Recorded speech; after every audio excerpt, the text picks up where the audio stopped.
Então, essa história aconteceu há alguns anos, sabe? Maria e eu chegamos na maloca da tribo Porã, bem no meio da Amazônia. E nossos corações, olha, estavam cheios de admiração e um doce senso de propósito. A gente estava lá para compartilhar o amor de Jesus e construir uma ponte entre dois mundos, através da língua. Uma língua que era totalmente ágrafa, falada por um povo que ainda vivia isolado na selva. No começo, cada dia era um sofrimento. Tentava ouvir os sons da língua porã, cada sílaba, cada consoante, cada vogal. As crianças riam quando eu enrolava a língua, tentando fazer cliques e sons locais que eram tão estranhos para mim, com minha boca viciada nos sons do português. Tentava imitar cada som, mas eu ficava confusa porque às vezes eles sussurravam frases inteiras. Essa foi minha primeira experiência prática de fonética. Fui descobrindo como sons que eram tão parecidos podiam mudar o significado das palavras. Uma noite, sentada perto do fogo, comecei a ouvir as histórias das mulheres. Cada palavra vibrava com emoção e mistério. Fiquei impressionada como até o tom da voz podia mudar totalmente o sentido.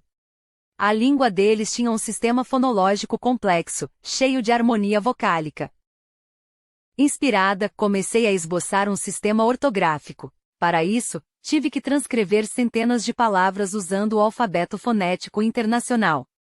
Depois fui descobrindo padrões que governavam as combinações de sons e restrições entre eles. O objetivo era capturar as regras da língua num sistema escrito. Muito trabalho. Tinha sons e combinações de sons que eram muito raros, que eu nunca tinha estudado.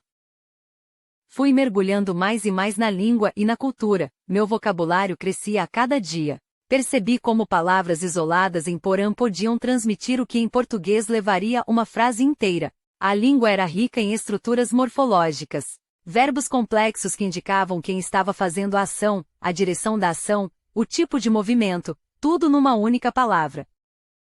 Descobri que nas frases, a ordem típica de objeto-verbo-sujeito enfatizava a ação e o objeto mais do que quem fazia a ação. Um reflexo sutil, mas profundo da visão de mundo deles, comunitária e centrada na natureza. À medida que eu ficava mais proficiente na língua, que vivia imersa nas atividades diárias e participava de rituais, eu conseguia perceber as camadas de significado no discurso deles. Contar histórias não era só entretenimento. Era um meio de educar, transmitir sabedoria e conhecimento. Garantia que cada criança conhecesse sua história e o seu ambiente. A contação de histórias era usada para ensinar, para transmitir fatos históricos, para criar coesão social.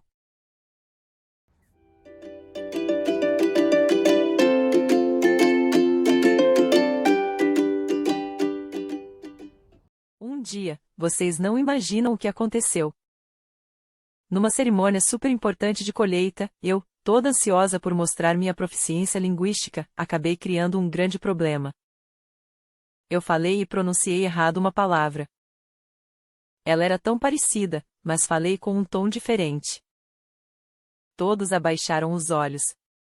O silêncio que se seguiu foi assustador. Eu não apenas falei incorretamente, mas interrompi o momento sagrado de reverência ao Criador. A tensão era palpável no dia seguinte, durante a reunião tribal ao redor do fogo. Eu me preparei para o pior. Mas Jacuí, uma jovem que sempre me ensinava a língua, me salvou. Ela fez um discurso explicando minha dedicação e sinceridade em aprender a língua e a cultura deles. Logo em seguida, os caciques me chamaram para o ritual do rapé. Tive que deixar que cada um deles assoprasse um pouco de tabaco no meu nariz. Na cultura deles, isto era como oferecer um sincero pedido de desculpas. Eu prometi prestar mais atenção e ter mais cuidado nas cerimônias. Uma senhora muito respeitada chamada Nala, percebendo meu remorso e arrependimento genuíno, assumiu a responsabilidade de me orientar. Ela seria minha guia, e passaria a me instruir em todos os aspectos da vida dos Porã.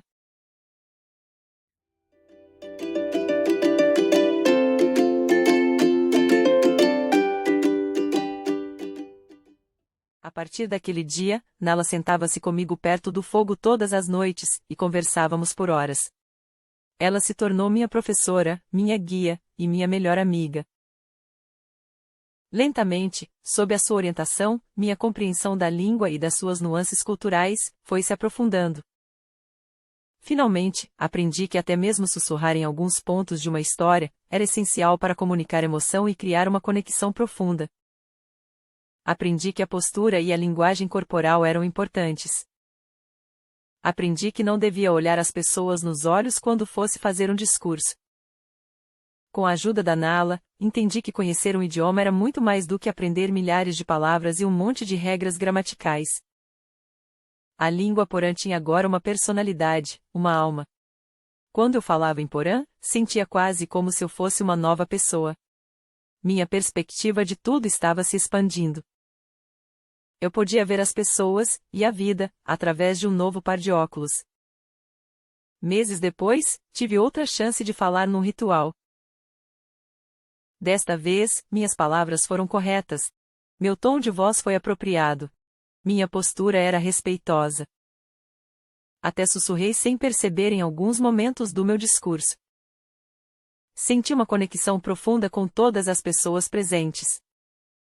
Tive uma sensação avassaladora de aceitação e pertencimento. Quando Maria e eu estávamos nos preparando para sair da aldeia de férias, os líderes tribais nos chamaram para o centro da aldeia. Numa cerimônia solene, eles rasparam totalmente as nossas cabeças e as pintaram com urucum.